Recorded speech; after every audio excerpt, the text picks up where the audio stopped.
Lift your palm against a palm leaf, let it lie, mirroring. Line upon line, vein upon vein, wrist to stem, stem to wrist, green to green and bluing. Elevations embossed, contours traceable, mountainscapes and seascapes encased in fingertips, a chiastic mapping, geographicating, alive. Potential to policy action is the only way we know. 2. Lift your arm against a branch. Let it bend in the wind too. Shadowing the shamal, following its flow, xylem to zugma flow, floem to poem flow, vein to verse, vein to vellum flow, soil to simile. Sap to saga, to spondi, to symbol flow, synthesize the sun in unison now. Go. 3. Lean your back against the bark. The carpenter ants line up information perpendicular to your jugular, playing the planet's story back at you. Lungs, wheezing in cognizance of their death, heart pounding into the hollow, harboring the echo, eggs of something nearly hatching, I hope, of the reminder that impossible dodges our lexicon. You lean against the bark. 4. Step along the roots. Wobble, if you wish, for a moment. Then stand. The way this palm tree has nurtured a legacy, has birthed the air you breathe, has protected you, has mirrored you, has been you, is you. Hydrogen, nitrogen, oxygen, you are atomkin, sentient stardust, inextricable. All the oryxes and oxymorons from liwa to masafi, and so the palm tree and the pine tree intertwine. The ghaf and the alder alter the process. The mangrove and the sycamore synchronize. The oak and the sidr glow.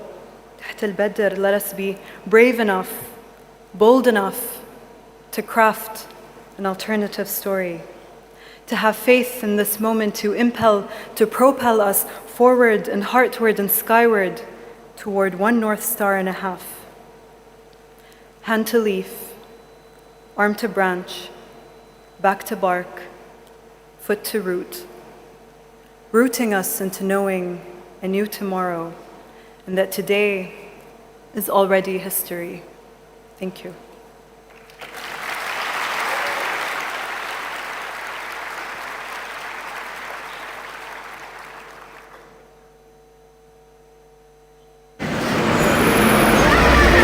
More than half the people on our planet live in cities.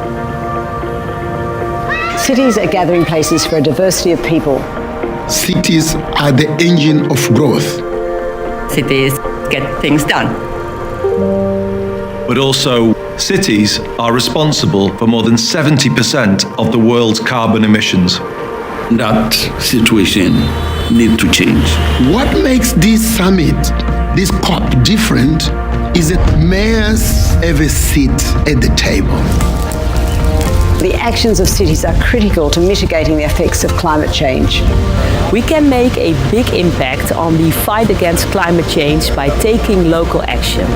Actions like reducing emissions, managing waste, attracting climate finance, creating more green spaces, transitioning to clean transportation, creating green jobs, increasing resilience in our community. We need to always remember, local steps lead to global impact. Meu estado. Moje miasto. My city. My city is a big part of the solution. We need to stand together as mayors. Come on, mayors, let's stand up together. Let's all stand up. Come on. Here at the Local Climate Action Summit at COP28. Please stand up. Stand up. Stad voor stad. Ciudad por ciudad, de pie. We're in this together. Simbora, gente. So let's do it. Let's do this together. Stand up. stand up for our vision of a cleaner, greener, more prosperous future for our communities and our children. The next generation's future will depend on the choices we make today. Acting locally at home, we can be bolder and move faster in tackling climate change. Please welcome to the stage Michael R. Bloomberg, UN Special Envoy on Climate Ambition and Solutions, founder of Bloomberg Philanthropies and Bloomberg LP, and the 108th Mayor of New York City.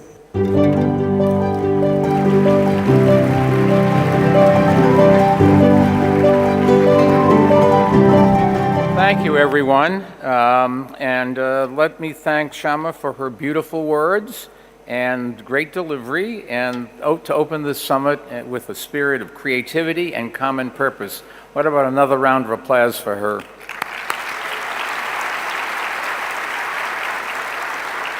I also want to thank the city, state, and regional leaders joining us from all around the world who are showing what's possible when that spirit guides our work.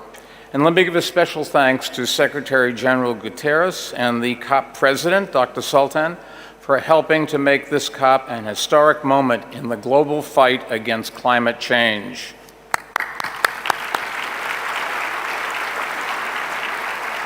To understand why it is historic and why it can be a turning point in our work to build a brighter future, let's take a moment to look back at the past. When the United Nations started holding climate talks back in 1992, and for many years afterwards, the conventional thinking was that climate change was a challenge that only national governments could solve, and that solving it would require economic sacrifice. But city and state and regional leaders looked at the problem differently. They have a long understanding that the same steps that cut emissions and grow the economy and improve public health and expand opportunity and create new jobs is what this is all about. And while national governments struggled to find consensus, local leaders charged ahead together. They began sharing strategies for battling climate change, and their ideas spread from city to city, state to state, and region to region. Our foundation has been glad to help facilitate that progress, including the global groups that we help to lead, such as C40 and the Global Covenant of Mayors, and through the coalition called America is All In, which helped keep the U.S. moving forward even through the years of inaction at the federal level. We've provided support and assistance and challenged local leaders to continue to raise the bar. And 8 years ago at COP28 in Paris, local leaders from around the world came together and said, look at how much we've accomplished. Follow our lead, aim higher, and empower us more. And that message helped encourage national governments to create an ambitious agreement. Since then, cities, states, regions, and businesses have only accelerated their progress. And thanks to the Secretary General and the COP President, this is the first COP where local leaders have a formal summit and are integrated into the program. It is a critical step forward, and yes it is, you can applaud that. And I want to again thank Dr. Sultan and Secretary General Guterres for their strong support of local leadership. The more that national governments support and empower local leaders, the faster that we can make progress. Cities, states, and regions are standing up and standing together. They're not only helping us to win the battle against climate change, it's also saving and improving people's lives every single day. So to all the leaders taking part in this historic summit, thank you all for the incredible work that you've been doing. This summit is a chance to speed up the progress. And to kick it off, let me turn it over to the COP President and again thank him for his support. Please welcome Dr. Sultan. Please welcome to the stage His Excellency Dr. Sultan Al Jaber, COP28 President and UAE Special Envoy for Climate Change.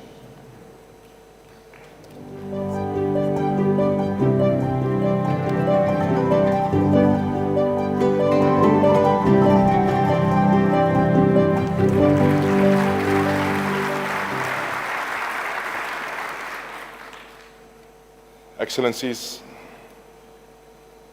distinguished delegates, colleagues, welcome to the United Arab Emirates, to Dubai, and to COP28.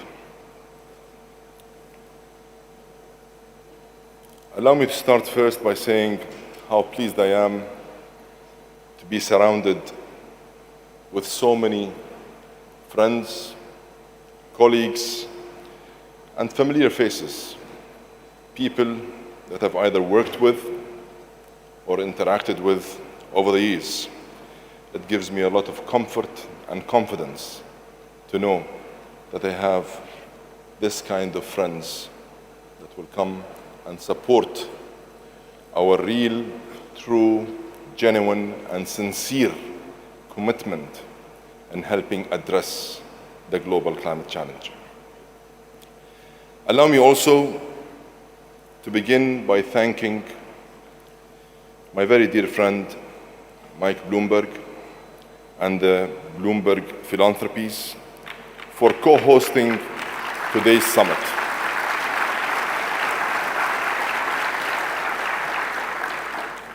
I thank you, sir, from the bottom of my heart for your passion, your dedication, and your commitment. Mike is not only a great humanitarian or a great friend of the planet, he has also been a true and a real friend to me. And I've experienced that in many occasions and in many incidents. I thank you again for being there, sir.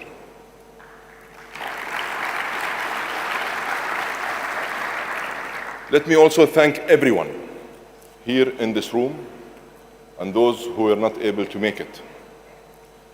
The mayors, the governors, the subnational leaders who have traveled from all over the world for this first summit of local leaders ever held at a COP. I believe this summit can and will provide an excellent opportunity to showcase climate action at the local level and take great ideas to be scaled up. And today I am pleased to launch one of those ideas in partnership with Mike Bloomberg, the Coalition for High Ambition Multi-Level Partnerships for Climate Action, or CHAMP. CHAMP is designed to better align and connect climate responses at local, regional, and national level. This initiative recognizes that when climate disasters strike, it is local leaders who have to respond to it first. And it is designed to make sure that local leaders have the right resources and they're equipped enough to cater for reinforcing climate resilience. And I'm delighted that 62 countries have already signed up, and I continue to encourage others to join this very important partnership.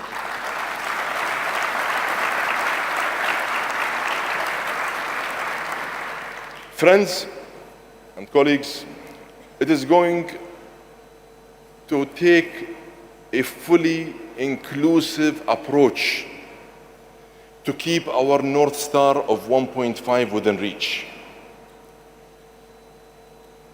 And if we're serious about truly, genuinely, and sincerely interested in addressing the growing climate impacts, there's no other way around it but to adopt a comprehensive, holistic, progressive, pragmatic, inclusive approach.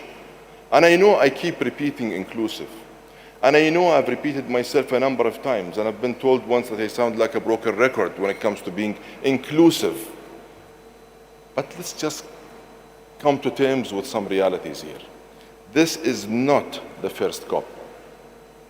And this is not the first time where the world gathers to help address a global challenge. But you can't come to address a global challenge by applying differences or by allowing differences to get in the middle and detour you from the real reason of why you're all here. And that's why, since the beginning of this journey in the preparations of COP28, we've been very clear, in fact, crystal clear, on the fact that we will do it by underpinning everything with full inclusivity, and I hope that we have been able to demonstrate that to everyone. I know,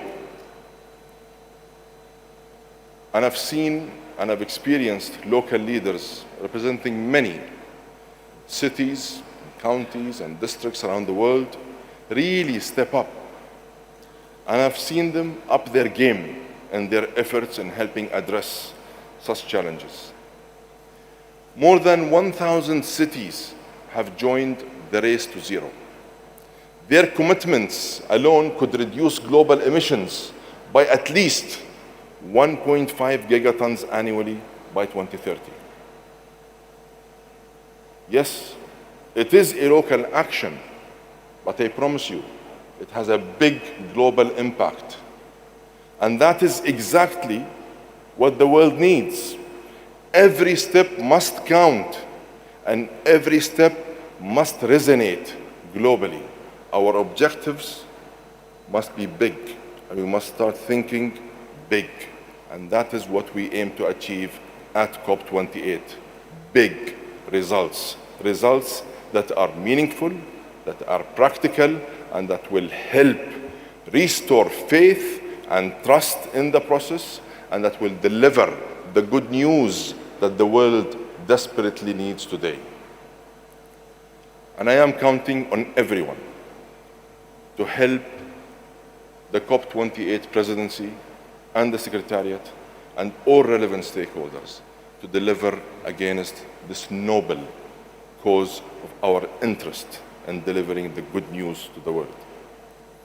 I really hope that you take advantage of this summit at COP28, and I really hope that you will do the maximum you can to help us all raise ambition as our outcomes coming out of COP28.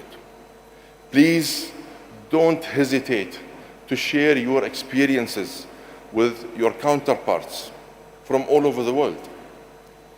Because the best hope we have of making change globally is to keep taking action locally and daily.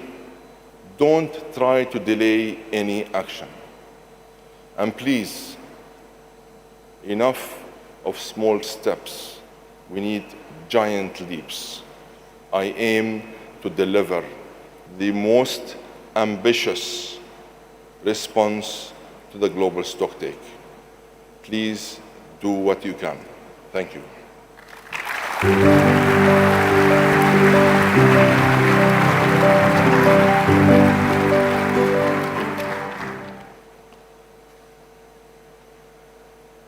Please welcome to the stage António Guterres, the Secretary General of the United Nations.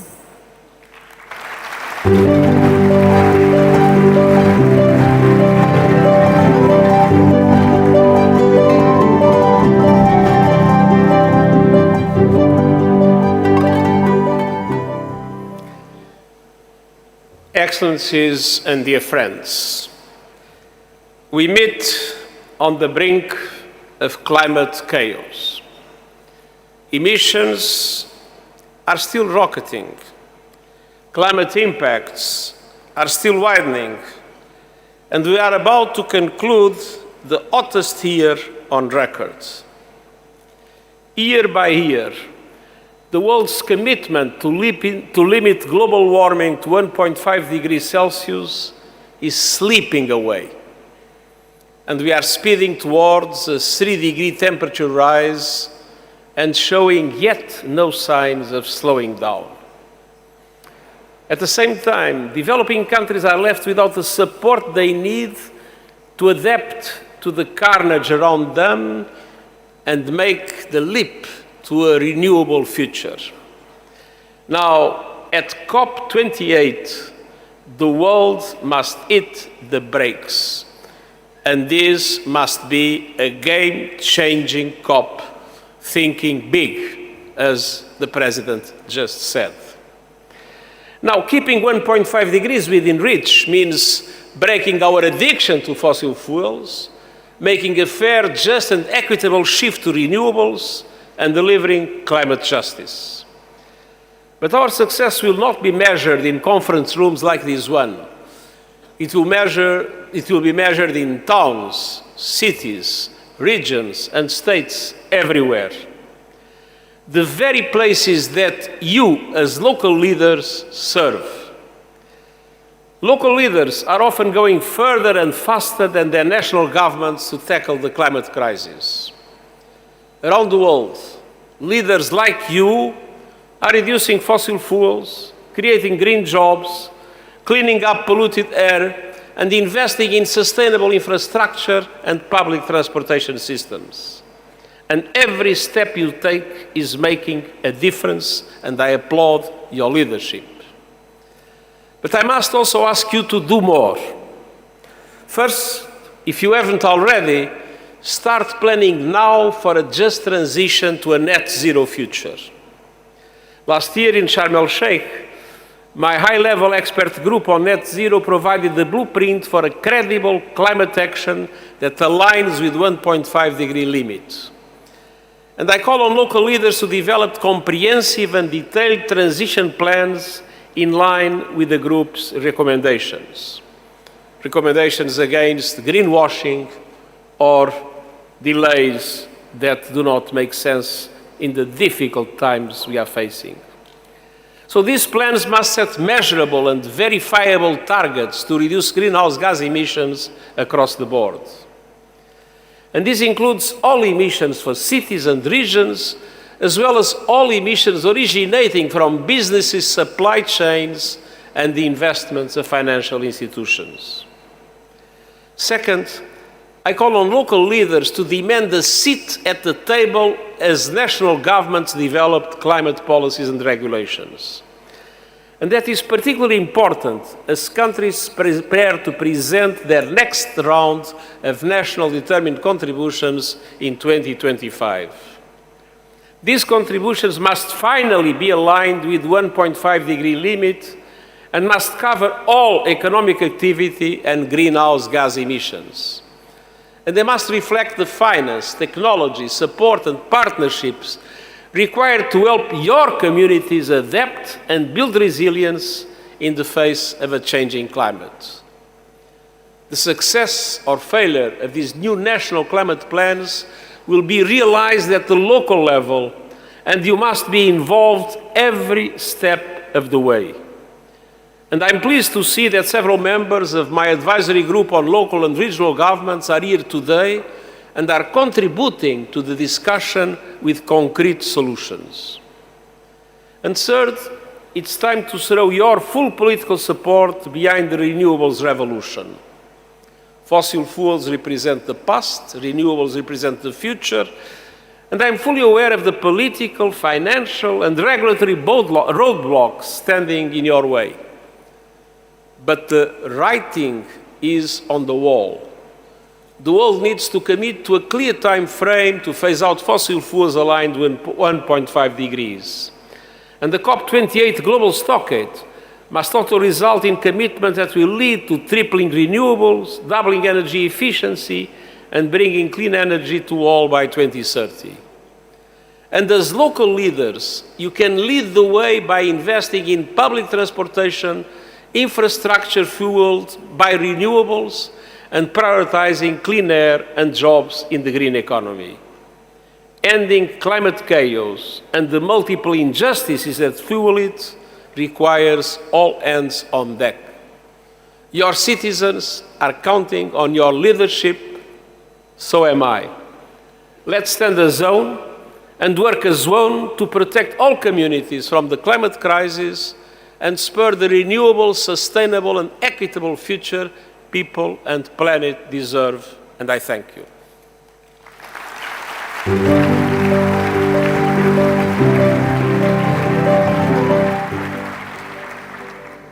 Please welcome to the stage His Excellency Zhenhua, Special Envoy for Climate Change for the People's Republic of China.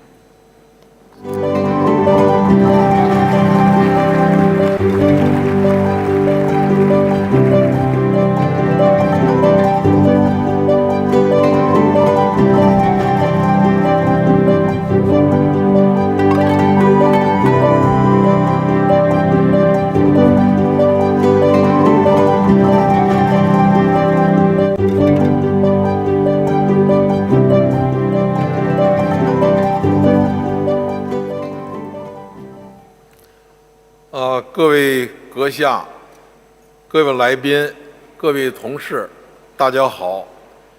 我是连续16年参加 COP 大会，在这里边呢见到了很多老朋友、老同事，我们一起经历了气候变化的进程，也看到了气候变化的挑战已经变成了现实的威胁。气候变化是全人类面临的严峻挑战和现实的危机。应对气候变化已经成为国际社会的共识。联合国气候变化框架公约订立的30多年来，应对全球气候变化的多边进程在持续地前行。巴黎协定彰显了全球绿色低碳转型创新的大方向。世界正迎来一场以绿色低碳为特征的产业变革和技术革命。尽管当前地缘政治复杂多变，各国的国情发展阶段也不尽相同，但都努力地统筹当前和长远，保障能源和粮食安全的前提下，积极落实应对气候变化的承诺，推动疫后绿色高质量复苏。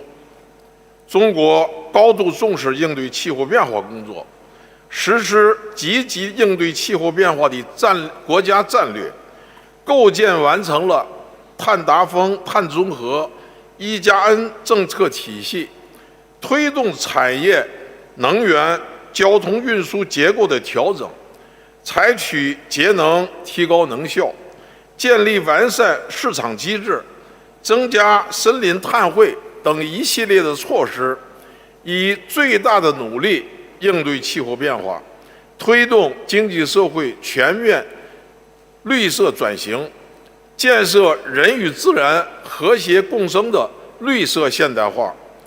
我国的碳排放强度显著的下降，新能源汽车的产销量连续8年保持全球第一，全球1半以上的新能源汽车行驶在中国，可再生能源装机历史性的超过了煤电，风电、光伏装机稳居世界第一，成为全球森林资源增长最多最快的国家。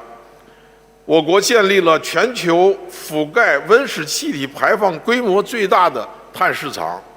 截至2023年11月30日，碳排放配额累计成交额4.23亿吨，累计成交额235亿元，有效地提升了企业减排的意识和能力。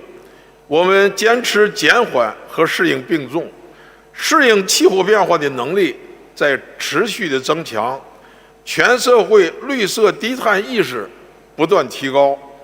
同时，我们积极参与应对气候变化的全球治理，深入开展应对气候变化南南合作，为构建公平合理、合作共赢的应对气候变化的全球治理体系贡献中国的智慧和行动。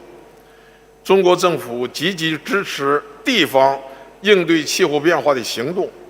近年来，中国各省市陆续开展了低碳省市、低碳工业园区、低碳城镇、低碳社区、气候适应型城市、气候投融资等应对气候变化领域的试点建设，探索建设近零碳排放示范工程。各地政府结合实际，开拓创新，积极地开展气候行动，在战略目标、发展模式、实现路径、制度创新、政策体系和国际合作等方面做出了有益的探索。全国已经涌现出许多鲜活生动的低碳发展案例，积累了有益的低碳发展经验，有力推动了各项气候变化政策与措施的落实，为中国加快绿色低碳转型、实现高质量和可持续发展做出积极的贡献。各位来宾，气候变化问题既是各国面临的共同挑战，也是国家地方加强交流合作、推进绿色低碳发展的重大机遇和重点领域。中委曾建立了应对气候危机联合工作组，将两国地方政府的交流合作作为4个重点之一。中欧也努力在有意愿的城市园区开展示范合作。我们愿意与发展中国家开展气候变化的南南合作，落实习近平主席提出的应对气候变化南南合作10、100、1000倡议，建设低碳示范区，实施减缓适应气候变化的项目。希望通过这次的地方气候行动峰会，地方政府可以进一步加深了解，建立联系，在碳交易市场建设、低碳城市和社区建设、低碳技术和产品研发、气候投融资、适应气候变化等领域，积极开展地区间、城市间交流研讨，加强经验相互借鉴，促成相关领域的务实合作，为推进巴黎协定、推动全球绿色低碳发展做出积极的贡献。我希望我们所有的各国的城市、地方政府都能够行动起来，为气候变化、应对气候变化、实现巴黎协定的目标共同努力。谢谢大家。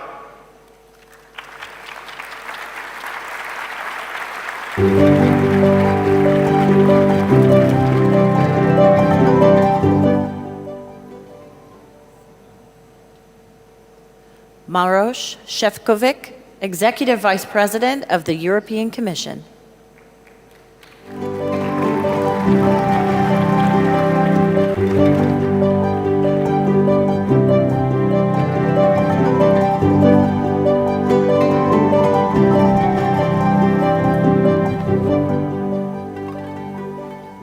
Good afternoon, mayors, governors, ministers, excellencies, ladies and gentlemen.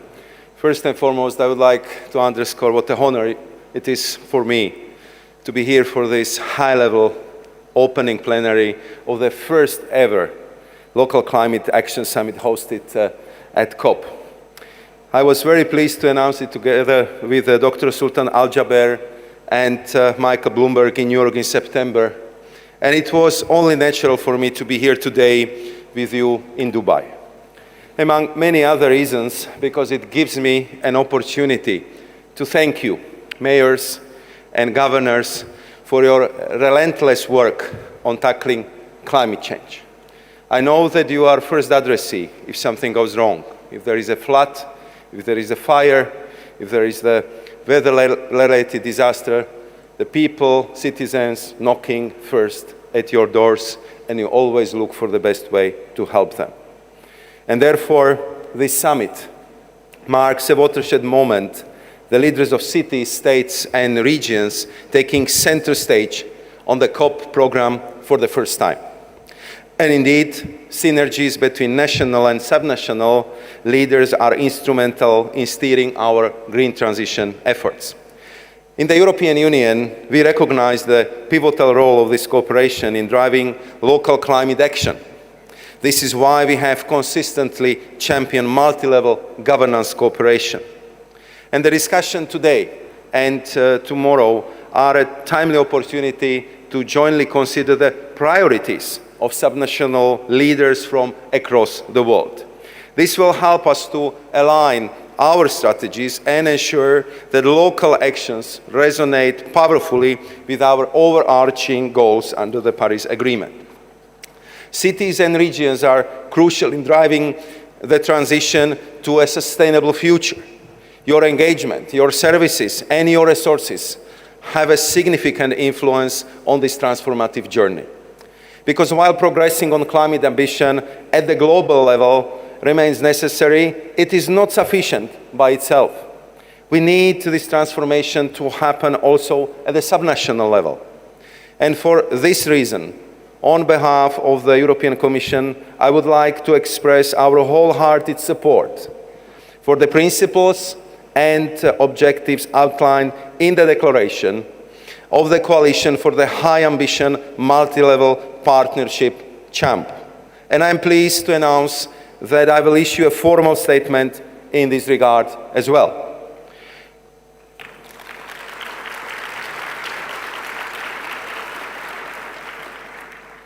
And I will do it gladly because we share the objectives of promoting collaborative climate action, coordinated between national and subnational governments to help achieve emissions reduction, build resilience, and mitigate severe climate impacts. Indeed, we need to fully harness the potential of multi-level governance in developing, advocating, and implementing climate action.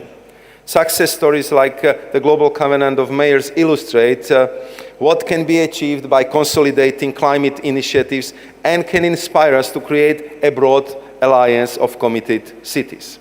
Of course, this requires making resources available to cities and local governments. The European Union has taken significant steps to provide both technical assistance and direct funding. Just a few examples. Since 2009, we have invested 138 million euros in Global Covenant of Mayors. And our Horizon Europe funding program has 5 EU missions, which play an important role in supporting cities with technical assistance and leveraging the necessary finance. This includes the cities mission with some 360 million euros to deliver at least 100 climate neutral and smart European cities. And finally, I also would like to underline the international scale of our cooperation. Our European Fund for Sustainable Development prioritizes sustainable cities. 2 programs with a total of 6 billion euros in financial guarantees will provide affordable long-term financing for infrastructure-focused operations to support cities in Sub-Saharan Africa, Latin America, and Asia-Pacific region. Ladies and gentlemen, so as you see, the European Union contributes very concretely to support local climate action, and I'm very happy that we have a chance already at the beginning of COP28 to acknowledge the key role cities, states, and regions play in the green transition, and for that, I wholeheartedly thank you.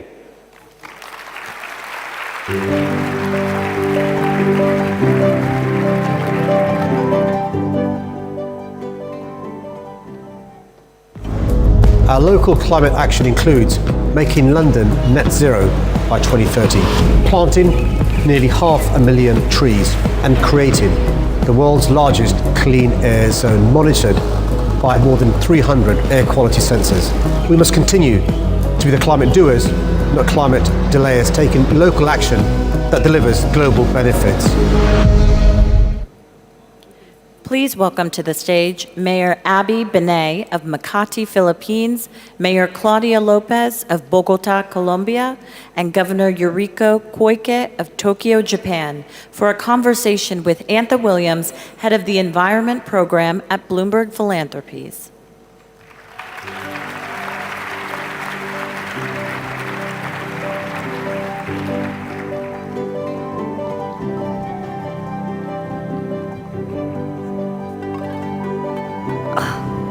Thank you so much, mayors. Thank you, governor. Thank you for all of you for being here.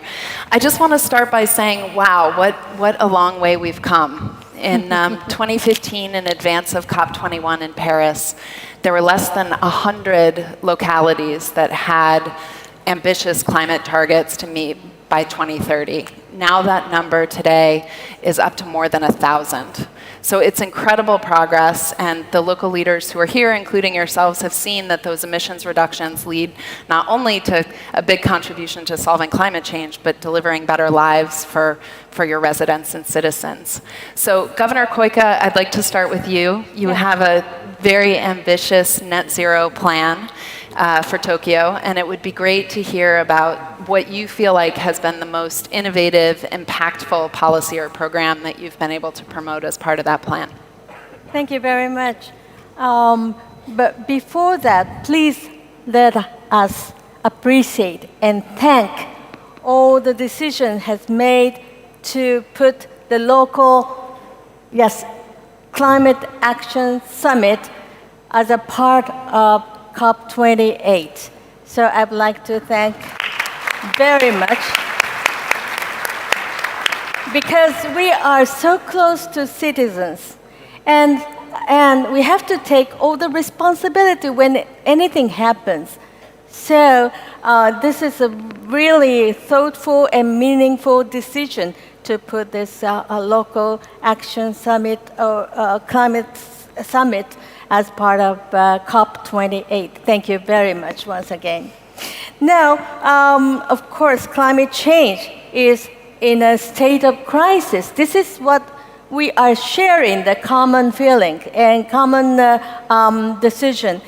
And to fulfill its responsibility as one of the world's largest cities with 14 million people, the Tokyo Metropolitan Government is pursuing the 1.5 degrees target and accelerating its action to realize a 2030 halving carbon emissions by 2030 and a 2050 zero emission Tokyo. Specifically, we will accelerate the shift toward renewable energy as a major energy source, as 70% of CO2 emissions comes from buildings. We have so many tall buildings and single-family houses here and there. And so that TMG will start to mandate the installation of solar power generation equipment on houses, on new houses and other buildings, thereby tripling the city's renewable energy capacity by 2030. Perovskite, I brought a very sample of samples. This is a new solar power, not a panel, it's just a film or sheet, and it's very thin and light, and moreover, it's flexible, so that you can install on the wall of the buildings easily. So in central Tokyo, construction will begin on the world's first high-rise building that will use its wall surfaces to realize mega solar power generation. And Tokyo will become a futuristic city where every area is capable of generating electricity. The Tokyo Metropolitan Government will work with H2 Global, an internationally known institution with one of the most developed support instruments for global hydrogen today, to promote efforts to establish a hydrogen exchange in Tokyo. This is very new. Yeah. And in addition, we will promote efforts to form alliances with overseas cities and other entities like Masdar or Mubadala to ensure the supply of hydrogen. And furthermore, in order to increase the demand for hydrogen, the TMG will take the lead in using it and encourage the private sector to do the same. For example, more than 100 fuel cell buses are already used as a means of daily transportation. So, to make the city be sustainable with high tech, we just made a new word, an acronym of sustainability and high tech, two together become sushi. So we would like to share the common, to share the common experience and share those solutions amongst the cities. We will close to our target. For instance, for the TMG, we are halving by 2030 the CO2 emissions, and 2050 zero emission. This is our way. Very ambitious. Thank you so much. Really exciting to hear about. Thank you. Mayor López, I'd like to turn to you. And as you prepare to leave your office, what is one accomplishment, approach, ambition that you really want to share, or you would encourage other local leaders to take on and replicate? Well, thank you so much. And again, I want to express also our gratitude for the organizers of this historic conference of local governments in the COP. I think finishing my 4-year term in Bogotá, Colombia, in Latin America, is an 8 million city, is a large city. There are at least 3 things that I want to share. First of all is that the energy transition that is most important for the Global South is the food, education, income generation, freedom, and jobs. Those are the most important human foods to base social justice. Without social justice, there won't be environmental justice. People under hunger, under poverty, under exclusion, women who are sacrificing their lives in unpaid care works, sacrificing the labor force of half of humanity. There is no way we're going to be able to achieve the climate goals if we don't achieve first and invest at the same time in the sustainable development goals. So that's one thing, the order matters. The second thing I think I can share is that in the urban planning, organizing and planning cities around care, around the protection of the ecological structure of our cities, water provision, food security, and decarbonized urban mobility are the 5 urban most important issues to achieve, again, both social justice and environmental justice. And the third thing that I want to share is that organizing a city around care is building our cities to be safe for girls and women, to relieve women from unpaid domestic and care work. Women under poverty, women who cannot finish the school, get economic autonomy, get freedom, get political representation. They won't be able actually to move forward with their families.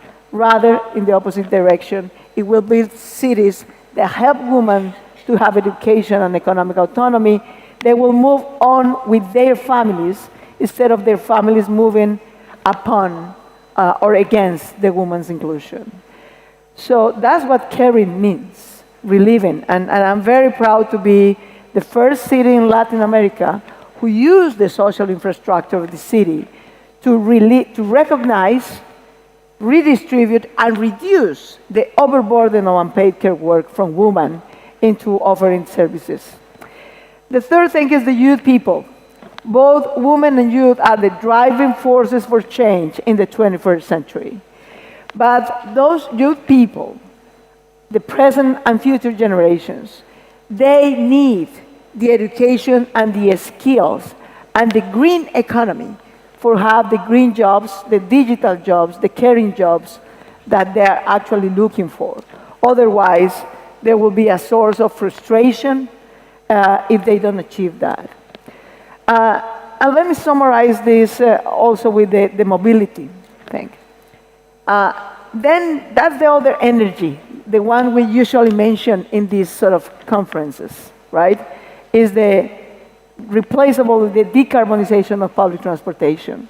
So coming out, I think all mayors, we have to lead and be bold in coming out and leaving aside, living in the past, the great avenues of the 21st century, the public spaces that were mainly devoted for fossil fuel cars, and instead organizing our cities not in great avenues, but in green corridors that actually protect the ecological structure, that provide a space for pedestrians, for bikes, for electric public transportation. Don't be afraid to redistribute public space for safer, cleaner modes of transportation in our cities. We want to achieve both social justice and also a non-fossil fuel economy and mobility. And finally, there is an order. There are many things to move on. We, the local governments, we are the proximate governments to our people. People can knock to our doors, not send letters of emails. They can knock to our doors and hold us responsible for things. So if we want to improve and scale up the solutions that we have in our cities to save the planet, then we need socially responsible, politically accountable, and fiscally capable local governments. Look and build decentralization. Centralization of power and solutions is the recipe for failure. Decentralization with social responsibility, with political accountability and fiscal capability, that's the recipe for success. Caring for people so that we have citizens that can care for our democracies and democracies that can care for our planet. That's the proper order. That's the order we're building in our cities, whether it's Freetown or Paris or Bogotá or Accra or Buenos Aires or Mendoza or Barranquilla. Count on us. And finally, one strong recommendation. This summit started with a bold idea, the lost and the damaged fund, so that those responsible for the problem can support those who are suffering the consequences. I encourage here, some minutes ago, the president of the World Bank, who is from India, spoke here. The president from the Inter-American Development Bank is from Brazil and spoke here. The president from CAF, Green Bank from Latin America, spoke here. You want us, the local governments, to be the driving force? Please set up the rules and the conditions so that the money and the funds from all development banks from the world can come directly to the local governments, to the subnational governments, without red tape, without bureaucratic procedures, and without get trapped in the political polarization and censorship from the national governments to the local governments. We are part of the solution. Put out the money that we have the solutions to scale up. Thank you. Great, wonderful, Mayor. Thank you so much. That's a lot of support for that in the room, and that's a perfect segue to what I wanted to ask you about Mayor Binay, who joins us from Makati, Philippines. You've been a real leader in making the case for the idea and the recommendations that multilateral development banks need to do their work differently. So what is your, building on what we've just heard from the mayor of Bogotá, what is your top recommendation for how banks need to think differently about urban climate action? So before I answer your question, Antha, I would just like to highlight and emphasize. I have attended several panels through the years, and this is the first panel, an all-female panel, that is just, we are opening this summit by an all-female panel. This is not just saying that cities are the future, women are the future as well.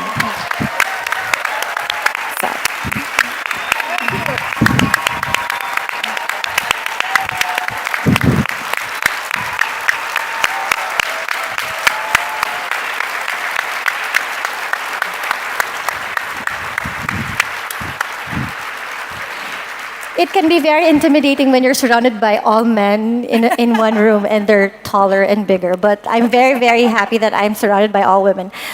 Can I just say that, continuing with the point earlier by Mayor Claudia, the MDBs should focus on cities. They should be banks for cities. Number one, consider funding smaller projects. MDBs they want big projects, but big projects mean bigger financial risk, especially for the banks. If you fund smaller projects by cities that are viable, that have the technical support, then the risk is lower and you end up helping these small cities to fund their climate action plan. Number two, that MDBs should seriously consider is that the financing is in local currency. When the foreign currency, when you take out a loan in US dollars, and I'm from the Philippines, last few years ago, the dollar was at 48, now it's at 56. So imagine if you took out a loan and the amount of money that you still have to pay, that you didn't consider when you took out the loan, is so much bigger through the years. So I think the MDBs should really recognize, I know it is a dream. Let us not be fooled by the fact that this is COP28. And up to today, the Philippines and other countries have not been able to get the funding they need on a national level. And now we're coming in on a city level. Do we actually really think that the cities will get the same amount or the same or enough access to this funding? And I hope this COP, under the leadership of Dr. Sultan, we will make that happen. Under the leadership and cooperation of the UN, the Bloomberg, Philanthropies, and COP28. Thank you so much, Mayor. I'd like to ask our panelists to stand for a round of applause. Thank you so much for your leadership, for everything you're doing, and to all of you. Thank you so much.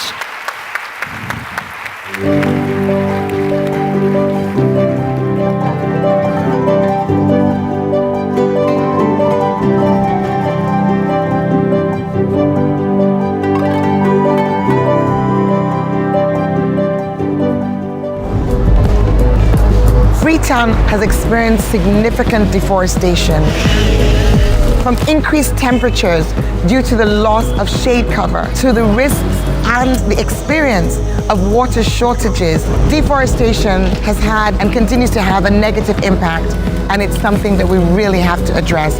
Glad to see we are now addressing it.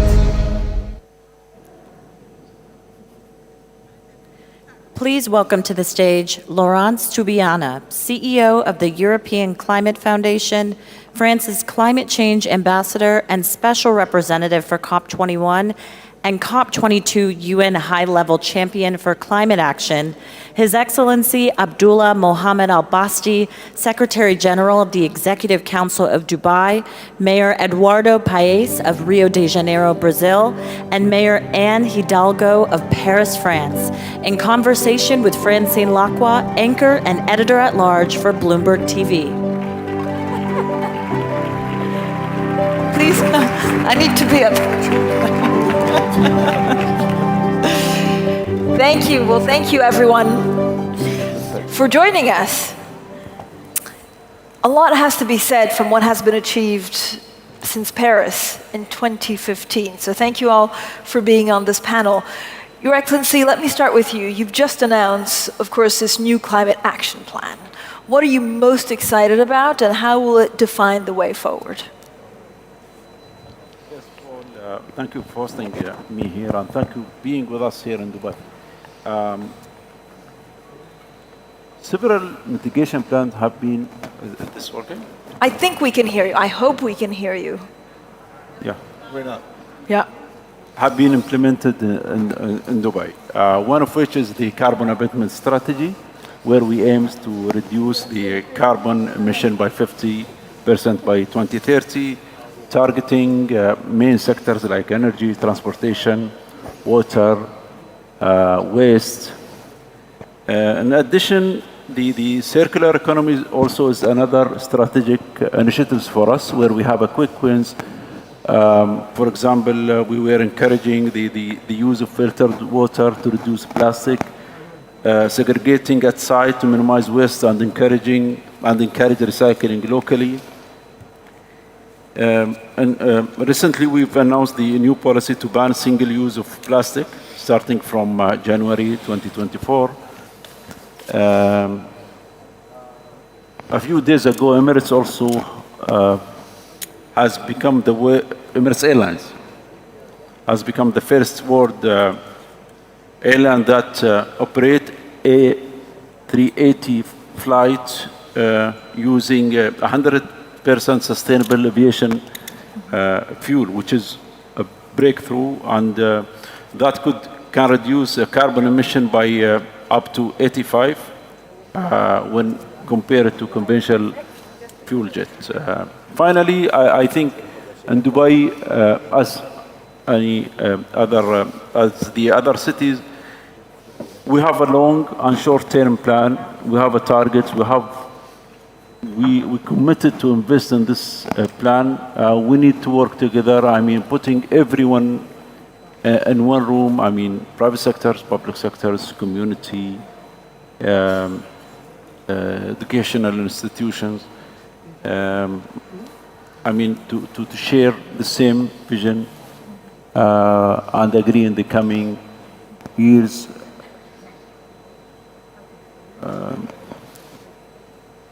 I think that's what we have, and we do believe also, as I mentioned maybe before the panel, working in our kids' awareness. I mean, raising the awareness of kids, very critical to the coming 10 to 20 years. They will take the lead. They will be in charge in these things.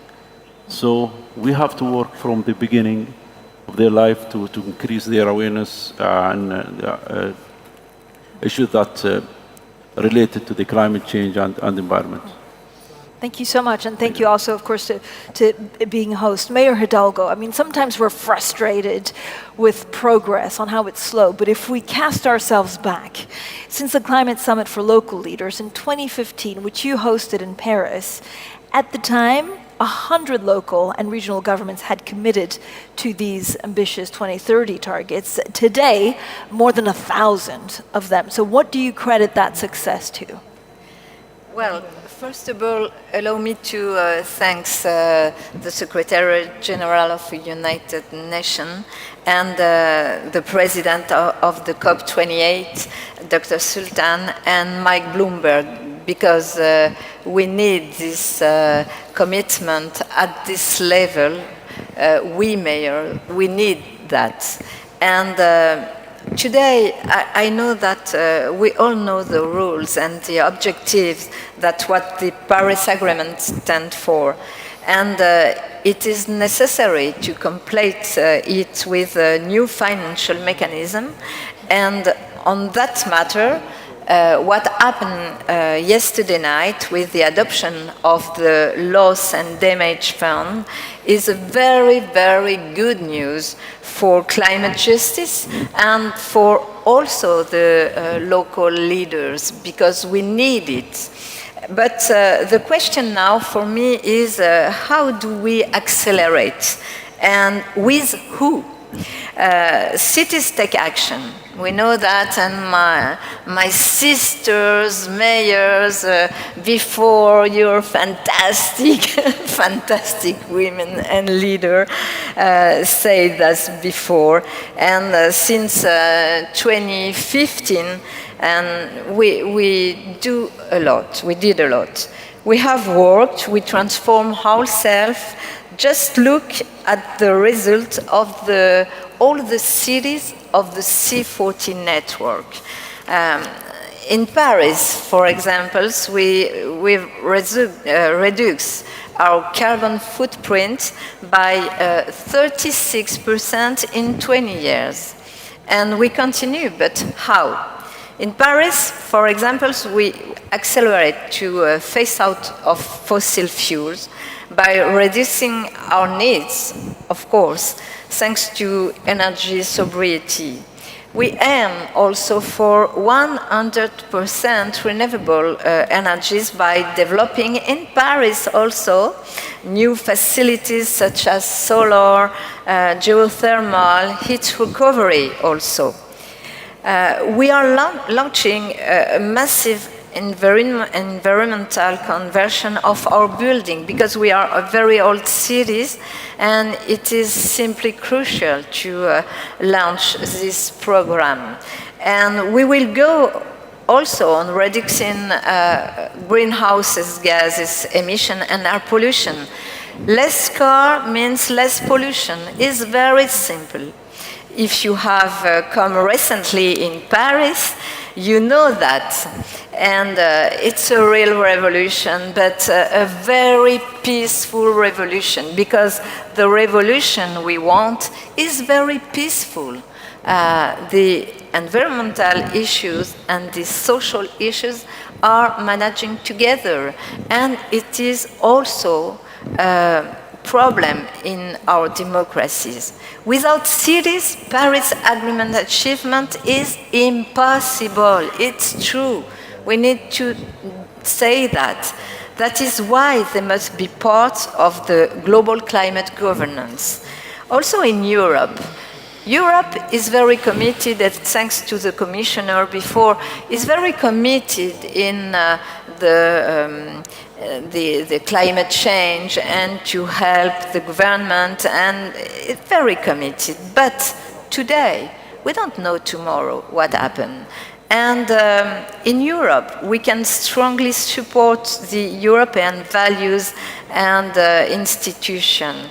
In a time when democracy is in danger and our cities are at the forefront against populism.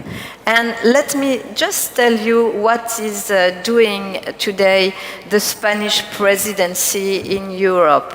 She's working alongside with the city of Barcelona.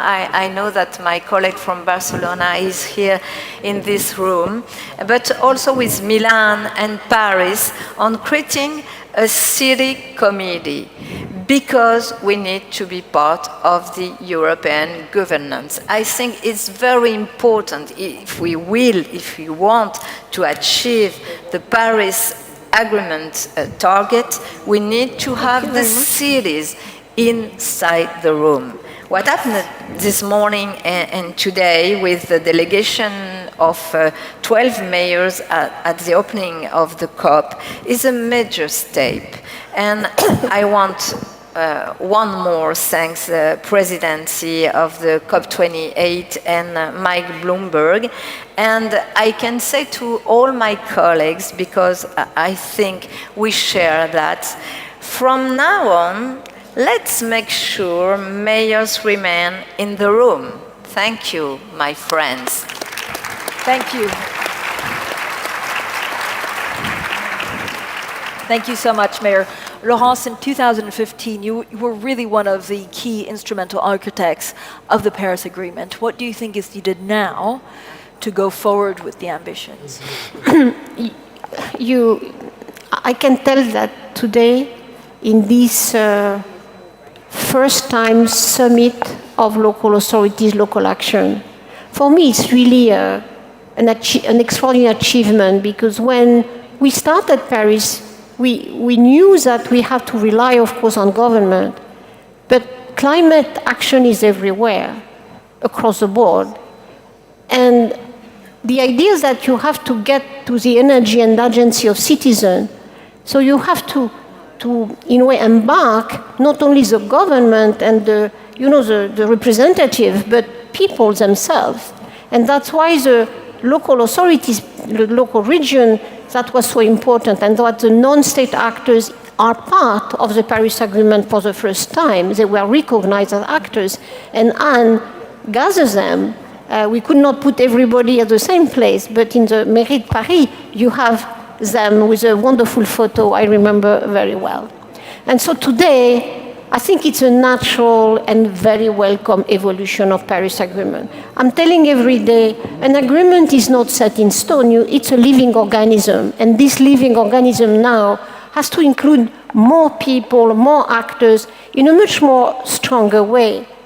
In Paris, there were still separate bodies. The government on one side, the non-state actors on the other side. I think that the moment we change that. And that's why I'm so happy to be here, to have seen Michael Bloomberg and the president of the COP, together with António Guterres, with the same line saying, we have to move this forward. And what? Because what? When you know, when Paris Agreement said, we knew that, I am in this climate thing since 30 years almost, which is really too long, but you see that you will have and face highs and lows in national politics. That's evident. So there, the local authorities, the citizen, are the force that can keep the things going. Just remember when President Trump decided to withdraw from Paris Agreement, that was a wonderful relief to see that states, regions, cities say, no, we are still in. It was a wonderful innovation in governance to say, no, even if the federal government can decide, we don't go in the same line. We want to pursue the Paris objective. And this is saving the multilateral process in reality. The diplomacy of cities and regions, that's super important. So in my view, at that stage, what is needed, and that's why I really recognize this wonderful initiative of Trump, and the beautiful name, by the way, very, very sort of funny, but light, but at the same time energetic name, that we have to have now for the next round. And we are in a very crucial moment, the global stocktake. We look what we have done and we look forward now. And by COP30, we'll have to design the travel, to design the roadmap, to deliver the objective of Paris even more, because we know we are lagging behind.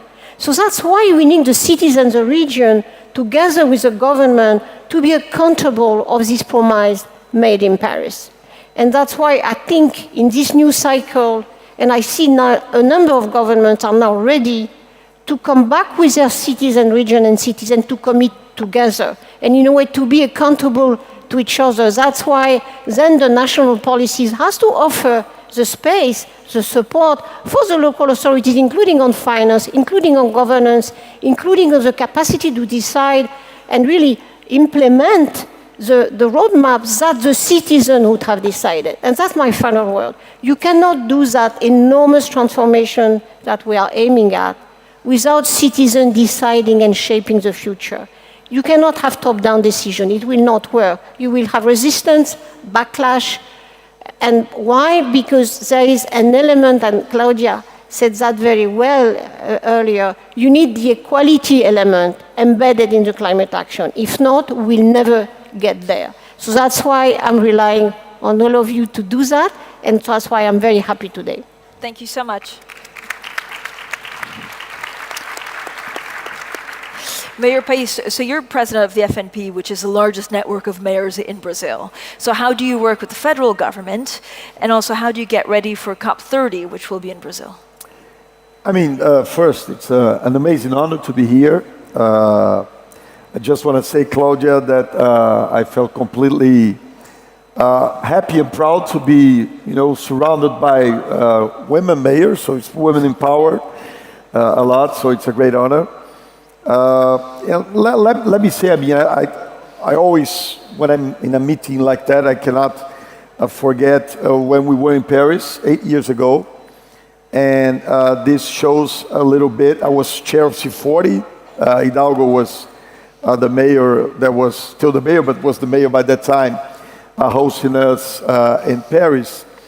And I cannot forget to say that we are talking about something that happened 8 years ago, and by the time there was a request by the organizations of mayors, C40s was one of these organizations, that we should be part formally of the COPs that were delivered right after that. And I mean, every time I see national governments talking about climate change, they say, this is urgent. We need to deliver it now. So I think I'm grateful for the opportunity. I'm grateful to be here speaking in the official zone of COP28, but I think it took too long. I mean, we're talking about 8 years. So the main issue here, and I'm going to get to the FNP, the networks of Brazilian mayors, but we need to understand that the main issue that we're discussing, how can we finance these changes? I mean, everyone that came before me said, come on, we need money. By the end of the day, we have a saying in Brazil that says, poetry is money. I mean, by the end of the day, I'm not saying you did amazing poetry, but we mayors need money. We need the money to get things done. When you look at Brazil, which is maybe the country that's suffering most from climate change, we need money now for adaptation. We cannot wait another 8 years that this institution or the head of states that are present here, the MTB leaders that are here, chairmen that are here, they need to understand that we need that to move fast and get to the money, to the hands of the mayors and local government. So my impression, when I look at institutions like the networks of Mayor of Brazil, is that we are kind of giving a good example when we talk about President Lula. And just to finish here my thoughts, I think, and I always say that to Hidalgo, we have an amazing opportunity with President Lula becoming G20 president today. I mean, President Lula is committed to sustainability, is committed to climate change, and has a way, that's how he worked in his last 2 terms as president of Brazil. I was mayor too. He always found a way to help to implement public policies, giving money to local governments, understanding that we are much more capable of delivering things than national government. So let's not wait another 8 years. Probably me and Hidalgo will not be mayors in 8 years. Who knows? Who knows? Who knows? But it will take too long. I don't know what's going to happen, be happening until then. Well, thank you so much for a robust conversation. So onwards. Is that the word of advice? Yes. Onwards. Run.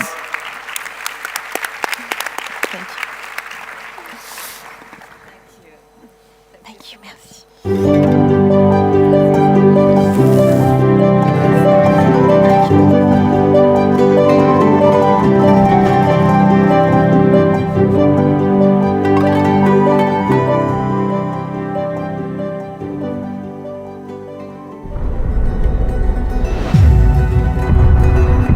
Addressing the global impacts of climate change means addressing the local impacts of our cities, states, and communities. To reduce the amount of air pollution caused by vehicle emissions in Jakarta, local climate action increased access to public transport through the Jaklingko Card, a transport integration program. This action has promoted public transportation by reducing the cost of travel to 10% of one's income from 30%. To reach ambitious climate goals, California aims to reach net zero emissions by 2045. Local climate action mandates that 100% of new cars and light trucks sold in the state be zero-emission vehicles by 2035. This action meant that in the first quarter of 2023, over 20% of vehicles sold in California were zero-emission, up from 6.8% in 2019. It has also inspired 17 other U.S. states to commit to similar vehicle regulations. And to limit the effects of coal burning on Warsaw's air quality, local climate action called for an amendment to the city's anti-smog resolution, limiting the use of coal for domestic heating. This action will cut CO2 emissions by an estimated 3.6 megatons per year, which is equivalent to 775,000 cars being taken off the roads. These communities and more are committed to addressing the global issue of climate change by first addressing the local issue of climate change.